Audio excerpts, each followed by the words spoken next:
بسم اللہ الرحمن الرحیم من الشیطان الرجیم بسم اللہ الرحمن الرحیم الحمدللہ رب العالمین والصلاة والسلام علی اشرف الانبیاء والمرسلین وعلی اہل بیتہ الطیبین الطاہرین المعصومین۔ عزیز طلبہ، السلام علیکم ورحمۃ اللہ وبرکاتہ۔ شرح لمہ حصہ سوم کتاب المتاجر، درس نمبر 23۔ اس میں ہم پڑھیں گے کہ اگر مقاص شخص کو، یعنی جس نے کسی دوسرے شخص سے قرض لینا ہے یا کوئی مال وغیرہ اس کے ذمہ میں ہے اور وہ انکار کر رہا ہے اور نہیں دیتا ہے، تو آیا یہ شخص دیوار وغیرہ میں سوراخ کر کے، یعنی توڑ کر دیوار یا تالا توڑ کر اس کا سامان اٹھا سکتا ہے یا نہیں اٹھا سکتا، اور آیا اس کی ضمانت اس کے اوپر ہوگی یا نہیں ہوگی، اور اسی طرح آیا اگر اس کے پاس امانت موجود تھی اس کی، تو آیا امانت سے وہ قرض وصول کر سکتا ہے یا نہیں کر سکتا۔ اور اسی طرح ہم پڑھیں گے اس درس میں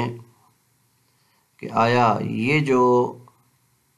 قائم مقام مالک گزرے تھے 6 اشخاص، آیا یہ عقد کے دونوں طرف سے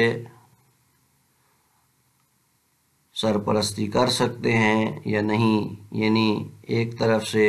اس شخص کی طرف سے، یعنی جو مالک ہے، چاہے بچہ ہے، مجنون ہے، یا خود کسی نے ان کو اگر وکیل بنایا ہے، اس کی طرف سے بیچنے والے بھی ہوں، اور پھر اپنے لیے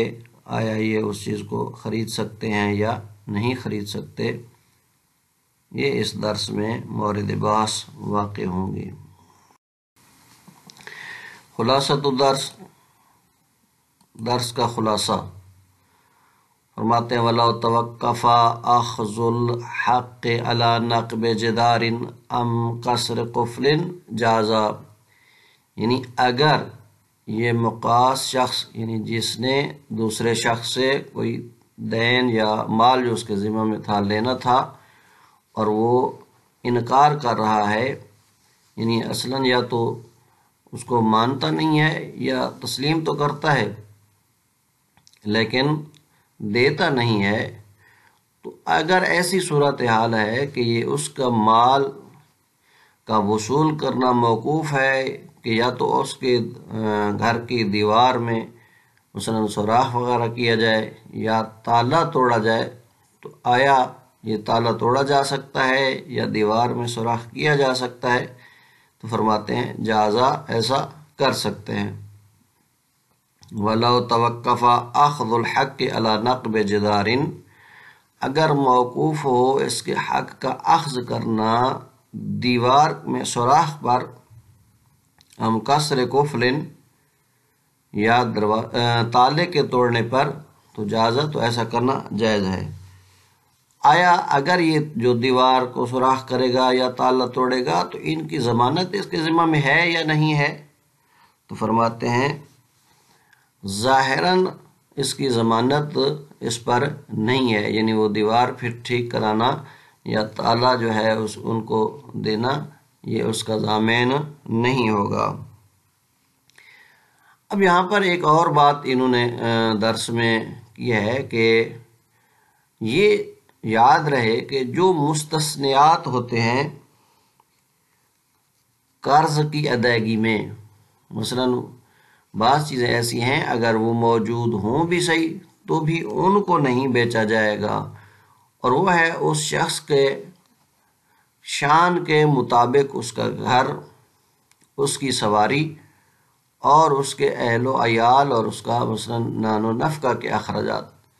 اگر یہ چیزیں موجود ہیں اور ادھر سے اس نے قرض دینا ہے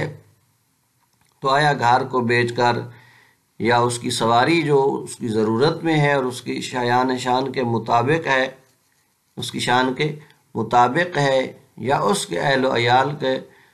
نفقہ کے لیے جو چیزیں موجود ہیں، آیا ان کو بیچ کر اس کا قرض ادا کیا جا سکتا ہے،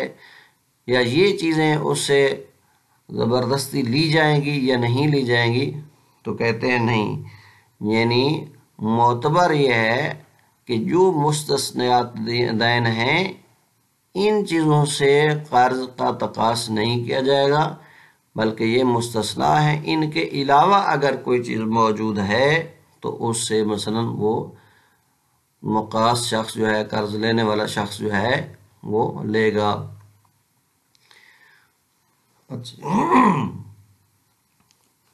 اور اس کے بعد فرماتے ہیں اگر اس شخص سے جب ظاہر ہے جب اس سے قرض یعنی وہ اپنا مال لے رہا ہے اس کی چیز کو اٹھا کر، تو اس کو اپنی ملکیت میں لے آئے گا۔ اگر تملک میں لانے سے پہلے اگر وہ چیز تلف ہو جاتی ہے یا اس کا بعض حصہ کیا ہے تلف ہو جاتا ہے،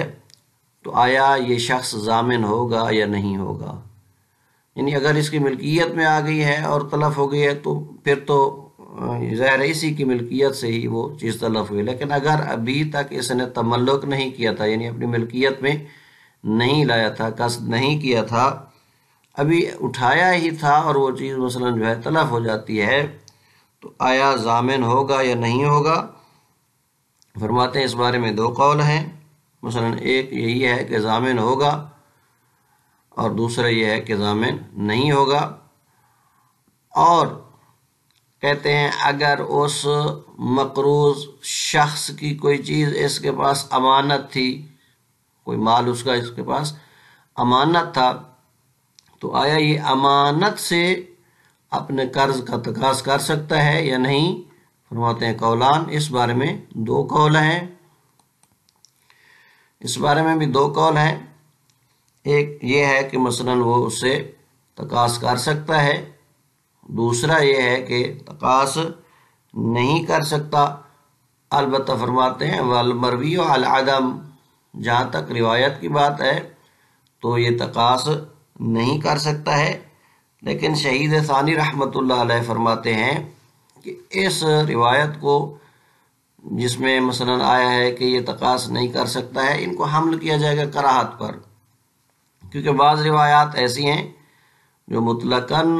تقاضا کی اجازت دیتی ہیں اور بعض ایسی ہیں جو روک رہی ہیں،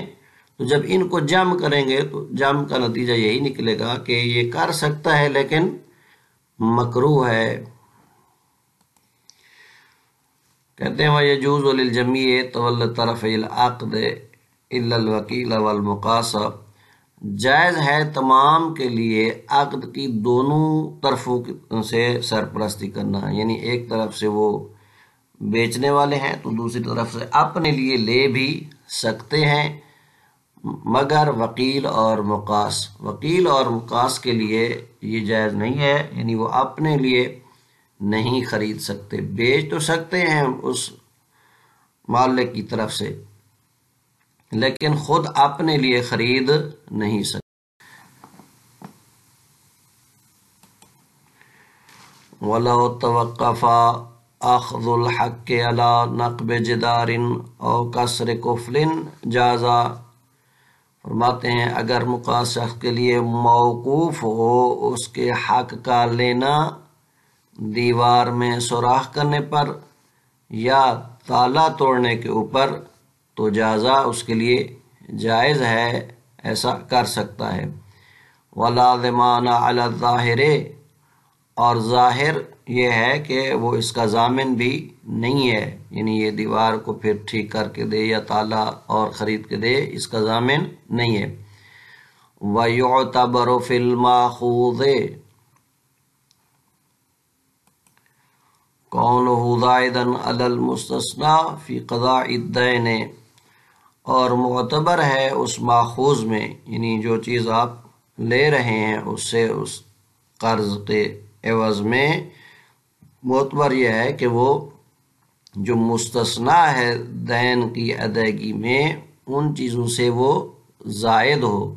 یعنی یہ گھر سواری اور اس کے نان و نفقہ اگر موجود ہے تو ان کا استثناء کیا جاتا ہے، یعنی ان کو آپ نہیں لے سکتے، ان سے اضافی اگر کوئی چیز ہے تو وہ قضاء دین میں مثلا تو وہ آپ لے سکتے ہیں، ورنہ یہ چیزیں جو اس کی ضروریات ہیں اور اس کی شایان شان ہیں تو وہ نہیں لے سکتے۔ اور معتبر ہے ماخوذ میں کہ جو آپ لے رہے ہیں کون ہو زائدن علی المستثنیٰ، کہ وہ زائد ہونا چاہیے اور مستثنیٰ پر فی قضاء دین، جو دین کی ادائیگی میں مستثنات ہیں۔ وَلَوْ تَلَفَ مِنَ الْمَأْخُوذِ شَيْءٌ قَبْلَ تَمَلُّقِهِ فَفِي ضَمَانِهِ قَوْلَانِ، کہتے ہیں اگر تلف ہو جائے اس ماخوذ سے، یعنی جو لی ہے وہ اپنے قرض کے طور پر جو تقاص کر رہے تھے، اگر وہ چیز تلف ہو جائے قبل تملک ہی، ملکیت میں لانے سے پہلے، کیونکہ ظاہر ہے اس چیز کو اٹھا کر اس نے ملکیت میں لانا ہے، اس قرض لینے والے نے اس کی ملکیت میں آئے گی، اگر اس ملکیت میں لانے سے پہلے وہ تلف ہو جاتی ہے ففی زمان ہی، آیا وہ اس کا ضامن ضمانت ہے یا نہیں ہے؟ قولان، اس کے بارے میں دو قول ہیں، ایک قول یہ ہے کہ وہ ضامن ہے اور دوسرا قول یہ ہے کہ نہیں وہ ضامن نہیں ہے۔ وَيَكْفِي فِي التَّمَلُّقِ النِّيَّةُ، اور کافی ہے تملک میں صرف نیت، یعنی جیسے ہی وہ چیز اٹھائے گا تو اس میں نیت جب کرے گا تو یہ گویا کہ وہ مالک بن جائے گا۔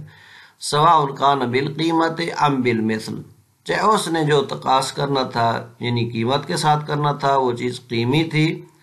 یا بالمثل، یا اسی جیسی مثلا اگر اس جنس کی موجود تھی تو یا مثل کے ساتھ۔ وفی جواز المقاصۃ من الودیۃ قولان،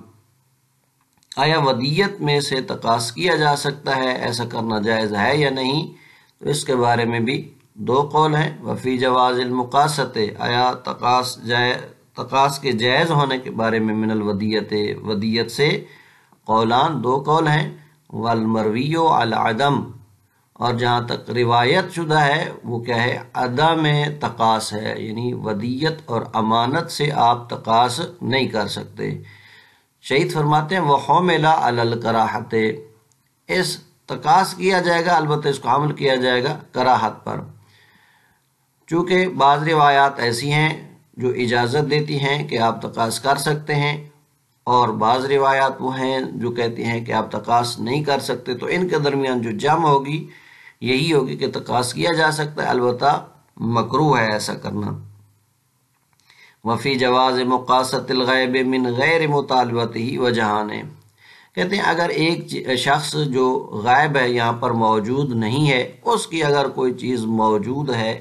آپ نے بھی اسے مطالبہ نہیں کیا، لیکن اس کے دین کی ادائیگی کا، قرض کی ادائیگی کا وقت آ گیا ہے، تو آیا اس کے مال سے جو ہے تقاص کیا جا سکتا ہے یا نہیں؟ تو کہتے ہیں وفی جواز مقاصۃ الغیب، غائب سے مقاصہ کے جائز ہونے کے بارے میں بغیر اس کے کہ اسے مطالبہ کیا جائے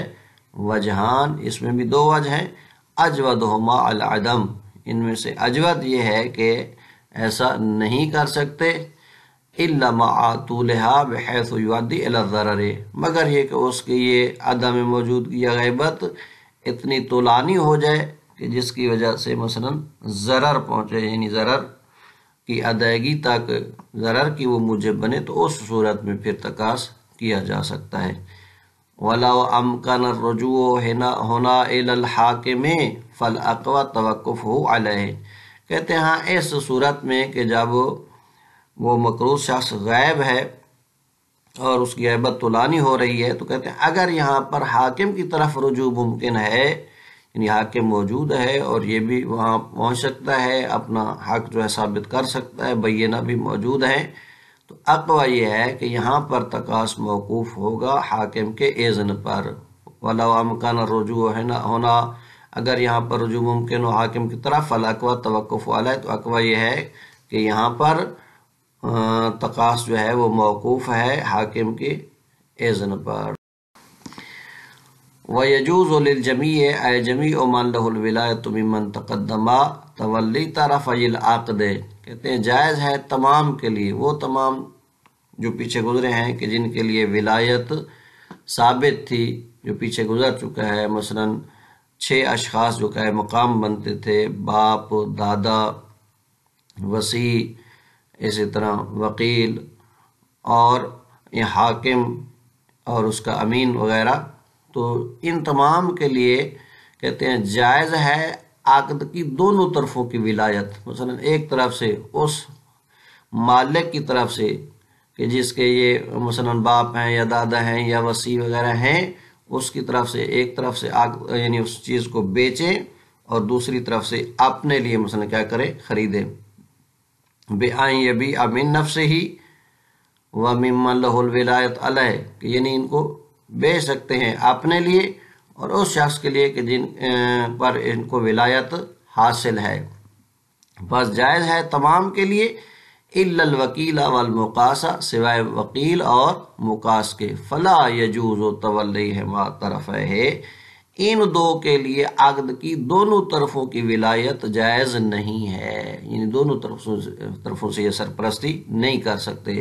یہ اس دوسرے شخص کی طرف سے بیچ تو سکتے ہیں لیکن اپنے لیے یہ خرید نہیں سکتے، بل یبیعان من الغیر، بلکہ یہ بیچیں گے اسے غیر کے لیے، لیکن شہید ثانی فرماتے ہیں والاقوی کونہما کغیرہما، اقوی یہ ہے میرے نزدیک کہ یہ دونوں بھی اپنے غیر کی طرح یعنی باقی کی طرح یہ بھی اپنے لیے کیا ہے، خرید سکتے ہیں، وہو اختیارہ فی الدروس، اور اسی کو اختیار کیا ہے مصنف نے کتاب دروس میں، کیوں؟ لعموم الادلۃ وعدم وجود ما یصلح للتخصیص، ہے چونکہ ادلہ عام ہیں، جب عام ہیں تو اس کو بھی ان کو بھی کیا ہے، وکیل اور مقاص کو بھی شامل ہیں، اور ایسی کوئی چیز موجود نہیں ہے جو صلاحیت رکھتی ہو اس حکم کی تخصیص کی کہ جی یہ وکیل اور مقاص جو ہیں یہ گویا کہ دونوں طرفوں کی ولایت نہیں کر سکتے، ایسی چیز موجود نہیں ہے۔ وَلَوْ اسْتَأْذَنَ الْوَكِيلُ جَازَ، اگر وکیل اذن لے لیتا ہے، مثلا جو اس کا وکیل یعنی سرپرست تھا جس نے اس کو وکیل بنایا ہے، مالک یا وہ جو وصیت کرنے والا تھا، اگر وہ اسے اجازت دے دیتا ہے تو اس صورت میں کہتے ہیں جازہ، تو پھر وکیل کے لیے بھی مثلا دونوں طرفوں سے عقد کی سرپرستی جو ہے جائز ہے، یعنی اپنے لیے پھر خرید سکتا ہے، کیوں؟ لانتفاء المانع حینئذ، چونکہ اجازت کی صورت میں مانع جو ہے وہ کیا ہو چکا ہے، منتفی ہو چکا ہے۔ وصلی اللہ علی محمد وآلہ الاطہار۔